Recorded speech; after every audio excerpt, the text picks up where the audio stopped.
Hello everyone, welcome to easy engineering classes. आज के इस लेक्चर में कंप्यूटर ग्राफिक्स में हम मिड पॉइंट सर्कल एल्गोरिथम के बेसिक से स्टार्ट करेंगे। देखेंगे कि क्या क्या इंपॉर्टेंट कॉन्सेप्ट्स हैं इस पर्टिकुलर एल्गोरिथम को समझने के लिए, ताकि हम जब एक्चुअल एल्गोरिथम की डेरिवेशन और उसका proper step by step procedure देखें तो हमें कोई कन्फ्यूजन ना रहे अबाउट एनी कॉन्सेप्ट जो रिक्वायर्ड है एज अ प्री रिक्विजिट इस एल्गोरिथम को समझने के लिए। ठीक है, सो सबसे पहले स्टार्ट करते हैं एक बेसिक सर्कल की डेफिनेशन से। बिल्कुल ही बेसिक से स्टार्ट करके मैं आपको आगे इस एल्गोरिथम के थ्रू प्रोसीड समझाऊंगी ये। सो सर्कल क्या होता है? अगर मैं कोई भी एक फिक्स्ड पॉइंट लूं और उस फिक्स्ड पॉइंट से उन सारे पॉइंट्स को ड्रॉ करूं या प्लॉट करूं जो इस पर्टिकुलर फिक्स्ड पॉइंट से इक्वल डिस्टेंसेस पे लाई करते हैं सारी डायरेक्शन में, तो उन सारे पॉइंट्स का सेट हमें सर्कल देता है। यानी एक फिक्स्ड पॉइंट से जब मैं पर्टिकुलर डिस्टेंस पे ही सेम डिस्टेंस पे हर डायरेक्शन में पॉइंट्स प्लॉट करूंगी और उन पॉइंट्स को ज्वाइन करूंगी तो वो सेट सर्कल कहलाता है। So a circle is a set of all points that lie at an equal distance from a fixed point called the centre. तो ये जो फिक्स्ड पॉइंट है उसे हम सेंटर कहते हैं और जो इक्वल डिस्टेंस है उसे हम रेडियस कहते हैं, जिसे आर से भी डिनोट किया जाता है। ठीक है, सो आपके लिए ये समझना बहुत ज़रूरी है कि एक सर्कल सिमेट्रिक फिगर होती है। So what do you mean by a symmetric figure? दो तरह की सिमेट्री पाई जाती है सर्कल में। एक तो हो गई 4-वे सिमेट्री और एक हो गई 8-वे सिमेट्री। सो 4-वे सिमेट्री से स्टार्ट करते हैं। जैसे मैंने यहाँ पे जो एक्स और वाई एक्सिस बनाई है, ये हॉरिजॉन्टल लाइन एक्स एक्सिस है, ये वर्टिकल लाइन वाई एक्सिस है। सो अगर अभी के लिए सिर्फ आप इस एक्स और वाई एक्सिस को कंसिडर करें, सो ये पूरा जो पार्ट है, ये पर्टिकुलर रीजन और ये पर्टिकुलर रीजन, ये चार पार्ट्स जो बनते हैं एक्स और वाई एक्सिस की डिवीजन से, उन्हें हम क्वाड्रेंट्स कहते हैं। और एक क्वाड्रेंट अगर हमारे पास गिवन है या प्लॉटेड है तो उस क्वाड्रेंट को एक पर्टिकुलर एक्सिस के थ्रू रिफ्लेक्ट करके हम दूसरा क्वाड्रेंट बना सकते हैं।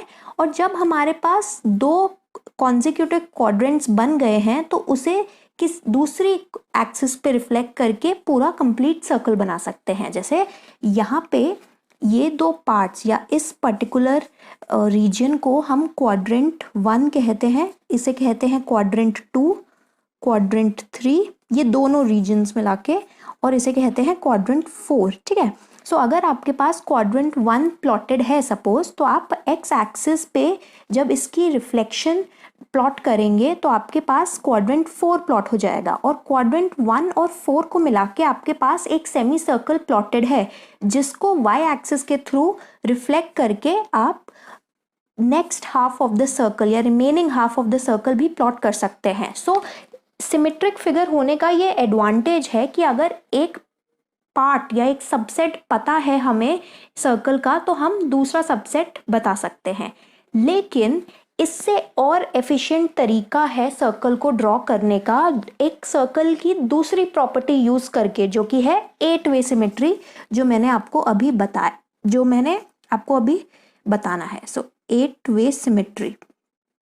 अब 4-वे सिमेट्री 4 क्वाड्रेंट से मिलके बनी थी, सो 8-वे सिमेट्री 8 ऑक्टेंट से मिलके बनेगी। ठीक है, सो यहाँ पे ऑक्टेंट का कॉन्सेप्ट आएगा। एक सर्कल को मैं 8 इक्वल पार्ट्स में डिवाइड कर सकती हूँ, हर पार्ट को ऑक्टेंट कहा जाता है। सो ये पर्टिकुलर पार्ट पहला ऑक्टेंट है O1, ये है दूसरा ऑक्टेंट, ये जो लाइन जा रही है ये है 45 डिग्री की लाइन। ठीक है, 45 डिग्रीज की लाइन है ये। इसके बाद ये आता है ऑक्टेंट नंबर 3, ऑक्टेंट नंबर 4। सो ऑक्टेंट 1 यहाँ इस पर्टिकुलर वाई एक्सिस से स्टार्ट होके ये 45 डिग्री वाली लाइन तक एंड हो जाता है। उसके बाद ऑक्टेंट 2 आता है, देन 3, 4, ऑक्टेंट 5, 6, 7 एंड ऑक्टेंट 8। ठीक है, सो ये है 8 ऑक्टेंट्स। अब आपको याद रखना है कि जैसे क्वाड्रेंट्स में सिमेट्री होती थी वैसे ही ऑक्टेंट्स में सिमेट्री है। और इसका मतलब क्या है कि आपने अगर इनमें से कोई भी एक ऑक्टेंट कंप्लीटली प्लॉट कर लिया तो आप बाकी पूरा सर्कल प्लॉट कर सकते हो। सो ये बहुत ही इम्पॉर्टेंट प्रॉपर्टी है सर्कल की, क्योंकि आपको इस प्रॉपर्टी को यूज करते हुए आप एक सबसेट ही प्लॉट करना है सर्कल का, पूरा सर्कल नहीं प्लॉट करना। तो अगर जनरली ये फॉलो किया जाता है सर्कल ड्राइंग एल्गोरिथम्स में कि पहले ऑक्टेंट को प्लॉट कर दिया जाता है और रिफ्लेक्ट करके बाकी ऑक्टेंट्स को प्लॉट करते हैं हम और फिर पूरा सर्कल ऑब्टेन करते हैं हम। तो एक्चुअली जो रिफ्लेक्शन वाली प्रॉपर्टी है वो ये है कि अगर आपके पास सर्कल के किसी भी एक ऑक्टेंट में एक पॉइंट गिवन है तो उस पॉइंट के कॉरस्पॉन्डिंग आप 7 और डिफरेंट पॉइंट पूरे सर्कल पे 7 डिफरेंट ऑक्टेंट्स में प्लॉट कर सकते हैं। मतलब अगर आपके पास सपोज ये पॉइंट गिवन है जिसको मैं अगर x और y से मार्क करती हूँ, आपने ये पॉइंट एक बार प्लॉट कर लिया तो आप इसके कॉरस्पॉन्डिंग 7 डिफरेंट पॉइंट्स प्लॉट कर सकते हैं इस पॉइंट की इंफॉर्मेशन यूज करके। और वो कैसे प्लॉट कर सकते हैं? Just by reflecting. तो जैसे आप यहाँ पे देख सकते हैं x और y अगर ये पॉइंट है, इसी पॉइंट को अगर मैं x एक्सिस के थ्रू रिफ्लेक्ट करूँ तो सिर्फ y कोऑर्डिनेट चेंज होगा। और y कोऑर्डिनेट कैसे चेंज होगा? जो पहले y कोऑर्डिनेट था अब वो नेगेटिव बन जाएगा। ओके, तो यहाँ पे ये पॉइंट आ जाएगा x, -y। सिमिलरली एक प्रॉपर्टी ये होती है कि जब आप 45 डिग्री एक्सिस पे या फिर 45 डिग्री वाली जो लाइन है उसके थ्रू किसी भी पॉइंट को रिफ्लेक्ट करते हो तो उस पॉइंट के x और y कोऑर्डिनेट्स इंटरचेंज हो जाते हैं लेकिन साइन प्रिजर्व रहता है। अगर y कोऑर्डिनेट में साइन आ रहा था तो अब कोऑर्डिनेट एक्सचेंज होने के बाद भी साइन y कोऑर्डिनेट में ही आएगा। मतलब आपके पास अगर x और y ओरिजिनल पॉइंट था तो जब आप 45 डिग्री लाइन के थ्रू रिफ्लेक्ट करोगे x और y कोऑर्डिनेट चेंज हो जाएंगे। अब जब आप इस पॉइंट को x एक्सिस के थ्रू रिफ्लेक्ट करोगे तो आपको जो पॉइंट मिलेगा वो क्या मिलेगा? एग्जैक्ट पोजिशन पॉइंट की मैं अभी नहीं स्पेसिफाई कर रही हूँ, I am just explaining the concept. So यहाँ पे आपका x कोऑर्डिनेट सेम रहेगा और y कोऑर्डिनेट जो था यानी ये जो सेकंड वैल्यू थी वो निगेट हो जाएगी। सो यहाँ पे ये कोऑर्डिनेट बन जाएगा y, -x। अब आप इस पॉइंट को अगर आप रिफ्लेक्ट करोगे सो ये वाला पॉइंट अब नेगेटिव x में चला जाएगा। सो आई होप आपको ये समझ आ रहा है। इस पर्टिकुलर पॉइंट को मैंने जब y एक्सिस के थ्रू रिफ्लेक्ट करा तो y कोऑर्डिनेट का साइन सेम रहेगा, x कोऑर्डिनेट का साइन चेंज हो जाएगा, निगेट हो जाएगा। सो यहाँ पे हो जाएगा -y, -x। अब जब मैं इस पॉइंट को इस 45 डिग्री लाइन के थ्रू रिफ्लेक्ट करूँगी सो मेरे पास वैल्यू आ जाएगी या इस कोऑर्डिनेट्स के वैल्यूज़ आ जाएंगी, साइन सेम रहेंगे लेकिन कोऑर्डिनेट्स एक्सचेंज हो जाएंगे। सो -x, -y। ऑलराइट, या फिर आप इसे ऐसे भी देख सकते हैं, इस पॉइंट को मैंने इस एक्सिस के थ्रू रिफ्लेक्ट किया है तो सिर्फ x कोऑर्डिनेट में निगेशन करनी पड़ी है हमें। एंड सिमिलरली अगर मैं इस पॉइंट को यहाँ पे रिफ्लेक्ट करती हूँ बाय y एक्सिस तो x कोऑर्डिनेट निगेट होगा तो -y, x। और इस कोऑर्डिनेट को अगर मैं रिफ्लेक्ट करती हूँ से यहाँ पे, मतलब जो भी एग्जैक्ट पोजीशन होगी यहाँ पे ये वैल्यू आ जाएगी -x, y। सो आपको मैं बस एक यही कॉन्सेप्ट एक्सप्लेन करना चाह रही हूँ कि कोई भी एक ऑक्टेंट को अगर आपने प्लॉट कर लिया तो उस ऑक्टेंट के हर पॉइंट के कॉरस्पॉन्डिंग आप हर डिफरेंट क्वाड्रेंट में जो रिमेनिंग 7 ऑक्टेंट्स हैं उनमें एक एक पॉइंट प्लॉट कर सकते हैं। और ऐसा करते हुए आपका पूरा सर्कल प्लॉट हो जाएगा और इस प्रॉपर्टी को हम 8 वे सिमेट्री कहते हैं। ठीक है, इस 8 वे सिमेट्री को यूज़ करते हुए सारे algorithm, specially circle drawing algorithm सारे मतलब सारे सर्कल ड्राइंग एल्गोरिथम्स लिखे गए हैं ताकि इफ़ेक्टिव कंप्यूटेशन हो, यूजलेस कैलकुलेशंस नहीं करनी पड़े हमें। ठीक है, अब आते हैं एक बेसिक सर्कल इक्वेशन के ऊपर। आपको पता होना चाहिए किसी भी सर्कल ड्राइंग एल्गोरिथम को स्टार्ट करने से पहले कि सर्कल की इक्वेशन क्या होती है और इस इक्वेशन के साथ एक बेसिक अजम्पशन क्या ली जाती है। जनरली जब हम सर्कल की इक्वेशन लिखते हैं वो इस फॉर्म में लिखते हैं x square plus y square equal to r square. So this is the general equation, x square plus y square equal to r square.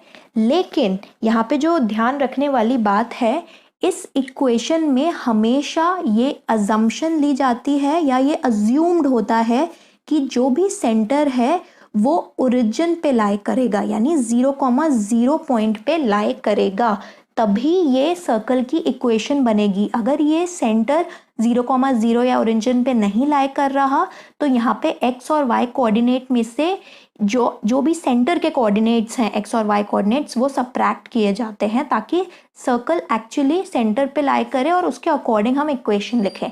सो अगर आपको लास्ट की 2-3 लाइन समझ नहीं आई है तो आप बस ये याद रखो कि सर्कल की इक्वेशन जब हम ये लिखते हैं x square plus y square equal to r square, तो हमेशा सेंटर ओरिजिन पे लाई करना चाहिए। और जब भी आपको कोई सर्कल ड्राइंग एल्गोरिथम भी दिया हो तो आपको जनरली 2 चीज़ें गिवन होंगी, रेडियस और सेंटर। और अगर सेंटर ओरिजिन पे नहीं है तो आपको पहले ओरिजिन पे लाना पड़ेगा वो सेंटर, यानी इक्वेशन ऐसे लिखनी पड़ेगी ताकि सेंटर ओरिजिन पे आ जाए। ये न्यूमेरिकल्स करते वक्त मैं आपको समझाऊंगी, ठीक है। सो सर्कल ड्रॉ करने की इफ़ेक्टिव अप्रोच मैंने आपको बताई, लेकिन एक जनरली हम ऐसे स्टडी करते हैं एल्गोरिथम्स को कि अगर हम ब्रूट फोर्स लगाते तो उसकी क्या डिसएडवांटेज होती, और जो एफिशिएंट या इफेक्टिव मेथड है जैसे मिड पॉइंट सर्कल एल्गोरिथम, उसने ब्रूट फोर्स की डिसएडवांटेजेस को कैसे कवर किया, ठीक है। तो इसके लिए ये जानना ज़रूरी है कि ब्रूट फोर्स तरीका सर्कल ड्राइंग का क्या होता। ब्रूट फोर्स मेथड में बेसिकली हम हर एक्स कोऑर्डिनेट के कॉरस्पॉन्डिंग उसका वाई कोऑर्डिनेट निकालते, ठीक है। चाहे हम एक सिंगल ऑक्टेंट ही प्लॉट करते, लेकिन इस इक्वेशन को यूज़ करते हुए हम हर x के लिए उसका कॉरस्पॉन्डिंग y निकालते, या फिर गिवन कोई x की वैल्यू है हमारे पास और कॉरस्पॉन्डिंग हम y वैल्यू निकालते। Anyway round you can do that, ठीक है।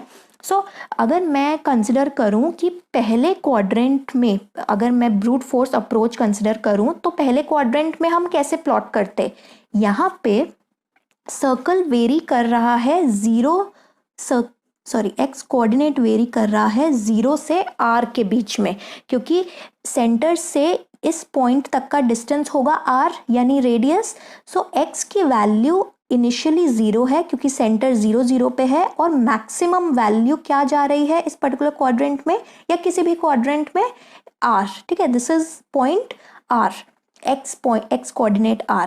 तो ब्रूट फोर्स में अगर हम ऐसा लिखें कि x को हमें वेरी करना है 0 से लेके r तक, so for every x we have to find the value of y, and how will find that, हर x के लिए हमें y की वैल्यू निकालनी है। तो इस इक्वेशन से अगर हम निकालने की कोशिश करें, अगर हमारे पास x गिवन है तो y की क्या वैल्यू आ जाएगी, y will be r square minus x square, और y square will be r square minus x square, और y would be under root of r square minus x square, ठीक है। सो बेसिकली अगर हम brute force approach लगाएं तो हर octant या हर quadrant के लिए, जैसे मैंने आपको अगर बताया कि आपको अगर हर क्वाड्रेंट में x को 0 से r तक वेरी करना है +1 के इंक्रीमेंट्स में, और आपको कॉरस्पॉन्डिंग y वैल्यू निकालनी है, तो आप ऐसे निकालोगे। लेकिन जैसा आप देख सकते हो ये एक बहुत बड़ी डिसएडवांटेज है,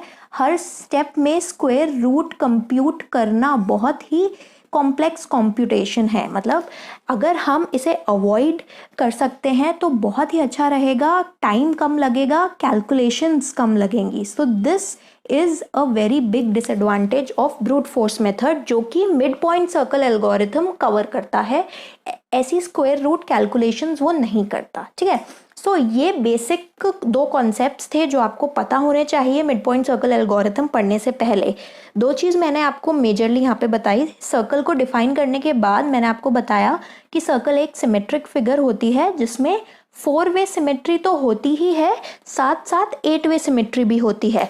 4 वे सिमेट्री मतलब हर क्वाड्रेंट में सिमेट्री होती है। अगर मैं एक क्वाड्रेंट प्लॉट कर दूं, से पहला क्वाड्रेंट मैंने प्लॉट कर दिया, तो उसके बाद मैं रिमेनिंग 3 क्वाड्रेंट्स प्लॉट कर सकती हूँ और ऐसे मेरा पूरा सर्कल बन जाएगा।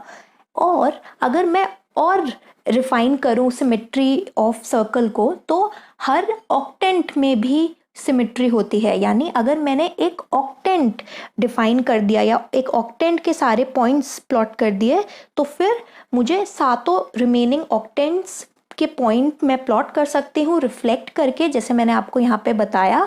अगर आप किसी भी एक्सिस के थ्रू रिफ्लेक्ट कर रहे हो तो दूसरी एक्सिस का कोऑर्डिनेट नेगेटिव हो जाएगा, और अगर आप 45 डिग्री लाइंस के या 45 डिग्री एक्सिस जो है उसके ऊपर रिफ्लेक्ट कर रहे हो, तो एक्स और वाई कोऑर्डिनेट्स इंटरचेंज हो जाते हैं। जहाँ साइन है वो एक्चुअली वहीं रहेगा, जैसे यहाँ पे और यहाँ पे एक्स और वाई कोऑर्डिनेट इंटरचेंज हुए हैं, लेकिन सिर्फ वाई कोऑर्डिनेट में नेगेटिव साइन था, वो वहीं पे रहेगा, वो चेंज नहीं होगा। ठीक है, तो इसी का इस्तेमाल करता है, इस 8 वे सिमेट्री का इस्तेमाल करता है मिड पॉइंट सर्कल एल्गोरिथम, और ब्रूट फोर्स मेथड सर्कल को ड्रॉ करने के ब्रूट फोर्स मेथड की डिसएडवांटेज को ओवरकम करता है मिड पॉइंट सर्कल एल्गोरिथम, जो हम नेक्स्ट क्लास में पढ़ेंगे। और ब्रूट फोर्स मेथड क्या है कि हर x के लिए हम y निकाल रहे हैं यूजिंग द सर्कल इक्वेशन, जिसमें सेंटर अज्यूम्ड है 0,0, और क्योंकि हर y को निकालने के लिए स्क्वायर रूट कैलकुलेशन इन्वॉल्व है,